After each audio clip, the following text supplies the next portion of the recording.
Welcome. What you are about to watch is not science fiction, and it is not folklore. It is a serious investigation into one of history's most compelling unresolved questions, the mystery of Jack the Ripper, the world's most famous unsolved murders.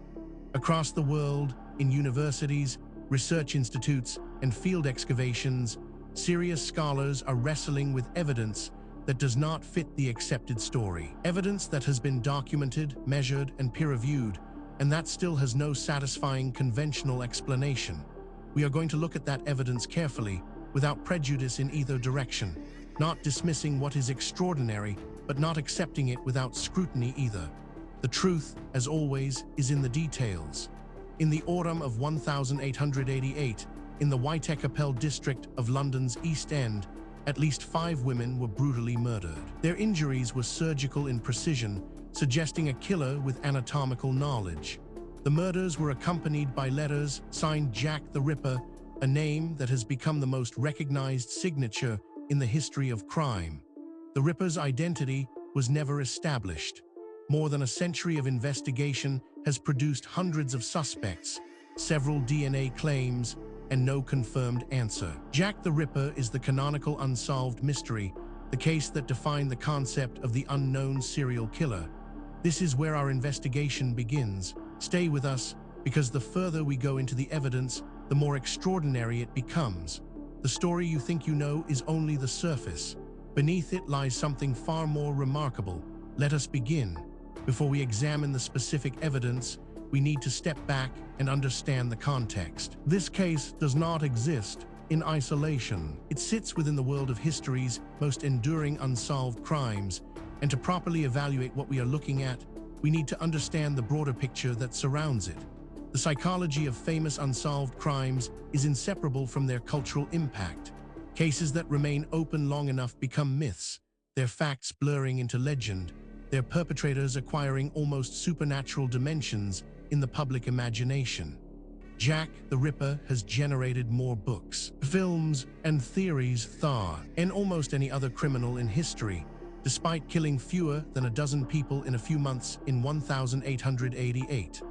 The Zodiac Killer inspired a genre of cinema and continues to generate confessions and counter-confessions from families convinced their relative was responsible. D.B. Cooper became a folk hero almost immediately after his crime, lionized in country songs and action movie sequels. This cultural amplification has both helped and hindered actual investigation. The fame of a case attracts researchers, professional investigators, citizen sleuths, documentary filmmakers who sometimes unearth genuine leads. It also attracts noise, false confessions, attention-seeking fabrications, and the motivated reasoning of theorists who have invested too much in a particular suspect to evaluate evidence fairly. The signal-to-noise ratio in famous cold cases is catastrophically low, and investigators tasked with re-examining them must wade through decades of accumulated misinformation before they can reach anything solid. Yet the cases endure because the questions they pose are genuinely unresolved. The perpetrator was never conclusively identified. The motive was never established. The evidence, such as it is, points in multiple directions simultaneously. These are not merely historical curiosities, they are open problems, waiting for the right technology or the right insight to finally crack them. This context matters because it tells us something important. What we are about to investigate is not an isolated curiosity. It is part of a pattern that researchers in multiple fields have been independently documenting for decades. And patterns in science demand explanation. With that foundation in place, let us now turn to the specific case at hand. Now we reach the heart of the matter, the core evidence surrounding Jack the Ripper. The world's most famous unsolved murders is more extensive, more verified, and more troubling for conventional explanations than most people realize. Let us walk through it systematically, fact by fact, and allow the evidence to speak for itself. We are not going to speculate here. Every point that follows is documented in peer-reviewed publications, official archaeological records, or government archives that are publicly accessible. The question is not whether these facts are real. The question is what they mean. Consider this first extraordinary detail. The canonical 5 victims, Mary Ann Nichols, Annie Chapman, Elizabeth Stride, Catherine Eddowes, and Mary Jane Kelly, were killed between August 31 and November 9, 1888.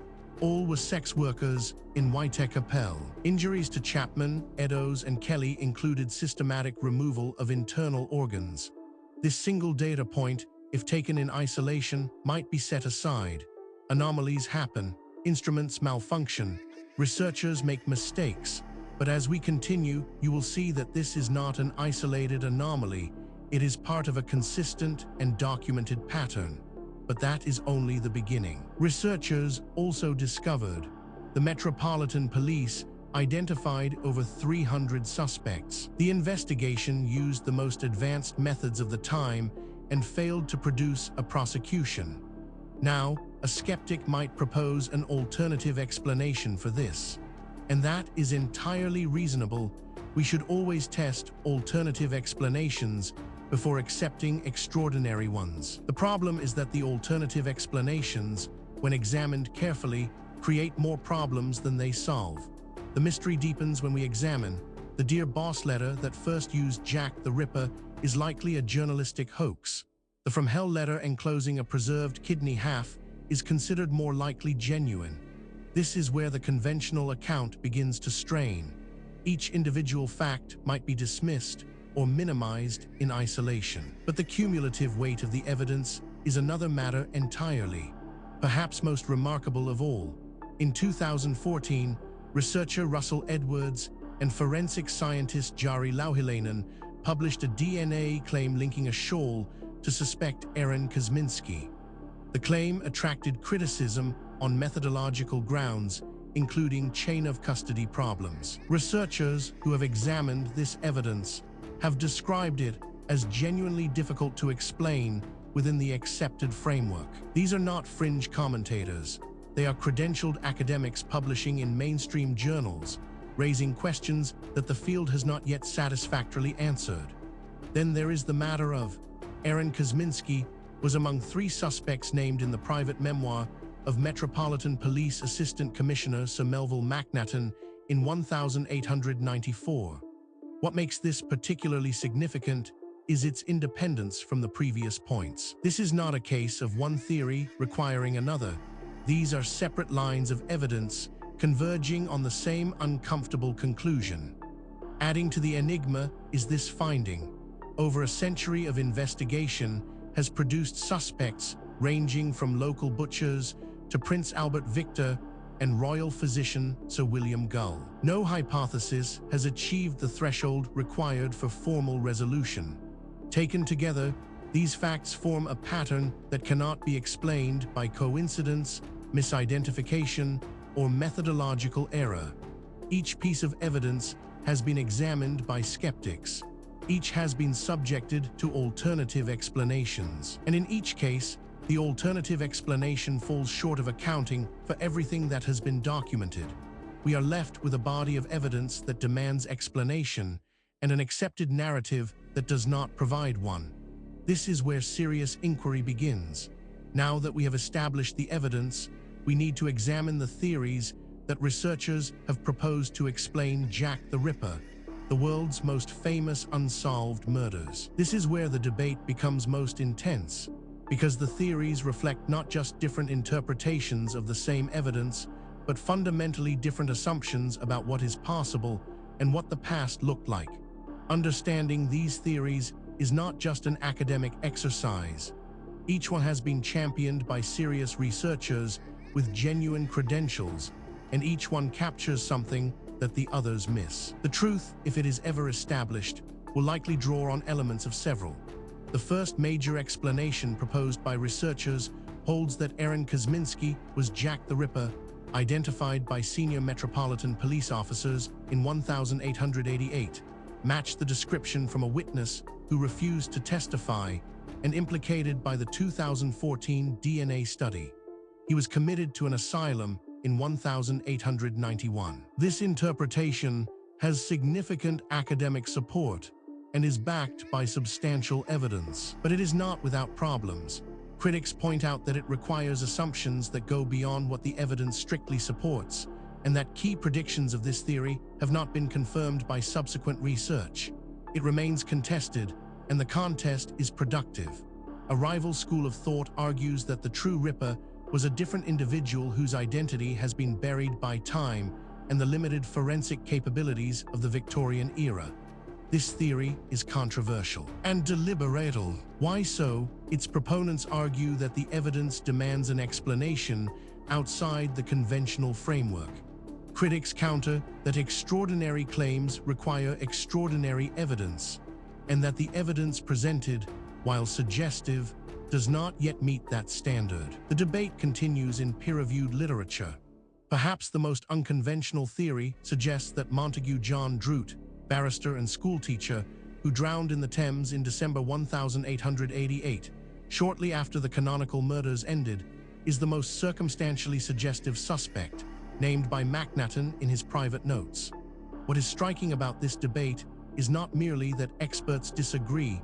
That is normal and healthy in science. What is striking is the quality of the disagreement.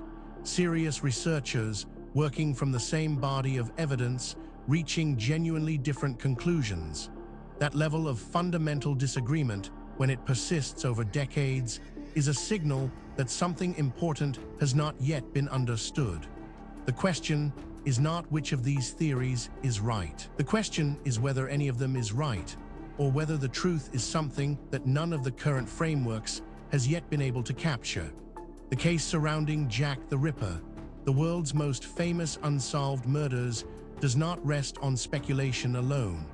What distinguishes this investigation from pure mythology is the existence of documented, physical, verifiable evidence, material that has been examined by credentialed researchers and whose authenticity is not seriously disputed. What is disputed is its interpretation. Let us review the most significant documented evidence as objectively as possible. We are not going to cherry-pick the data that supports a preferred conclusion. We are going to lay out what exists and let you draw your own assessment. Physical evidence supporting this account includes the From Hell letter enclosing a preserved kidney half, if authentic, is physical evidence of the Ripper's psychology. This evidence has been subjected to independent verification. Skeptics have examined it. Alternative explanations have been proposed and tested. The data remains. The question of what it means remains open. Investigators have documented the Macnaghten Memorandum, a senior police official's private assessment, names 3 suspects and states the investigation strongly favored one. This evidence has been subjected to independent verification. Skeptics have examined it. Alternative explanations have been proposed and tested. The data remains. The question of what it means remains open.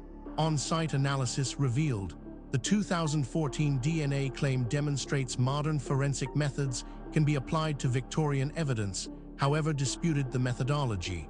This evidence has been subjected to independent verification. Skeptics have examined it. Alternative explanations have been proposed and tested. The data remains. The question of what it means remains open. Each individual piece of evidence might, in principle, be explained away. A single anomalous artifact might be misidentified. A single anomalous date might reflect contamination.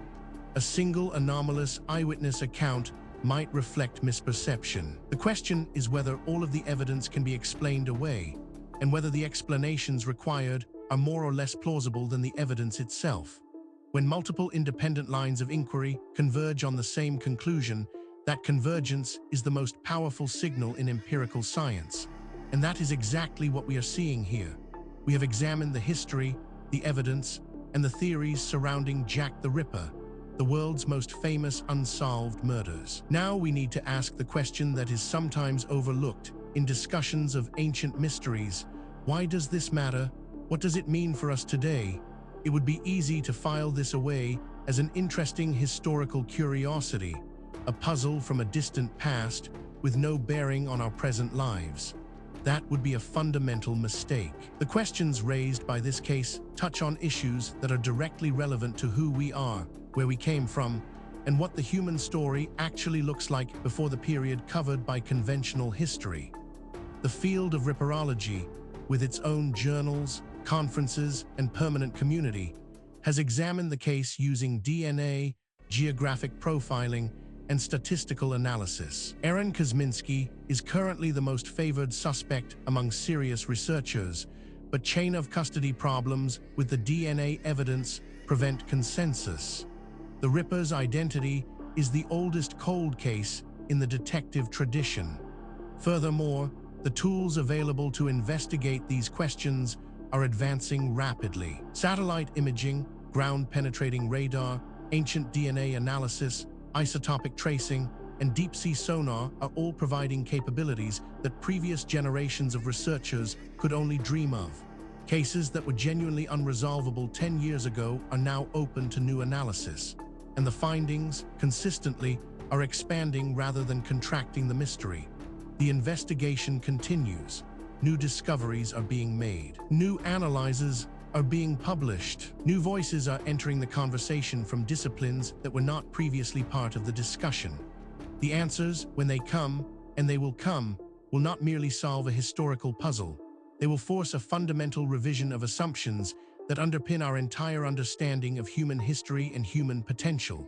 We have now walked through the complete case of Jack the Ripper, the world's most famous unsolved murders, from the historical record through the physical evidence, across the competing theories, and into the modern significance of what remains unresolved.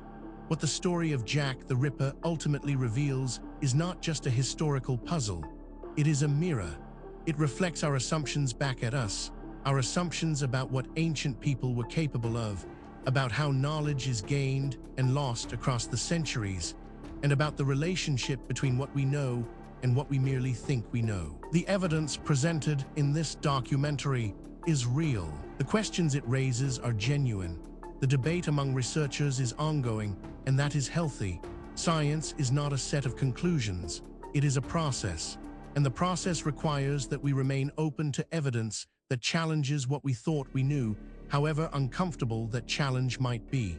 If you came to this documentary as a skeptic, we hope the evidence gave you something to think about. If you came as a true believer, we hope the critical examination gave you a more nuanced picture. The truth, as always, lies in the evidence, not in what we want to be true. Thank you for watching. If this investigation sparked your curiosity, please subscribe to the channel. We publish new documentaries every week, covering the full range of historical mysteries that the mainstream has not yet adequately explained. Leave a comment below telling us which case you want us to investigate next. The conversation continues. The investigation never ends.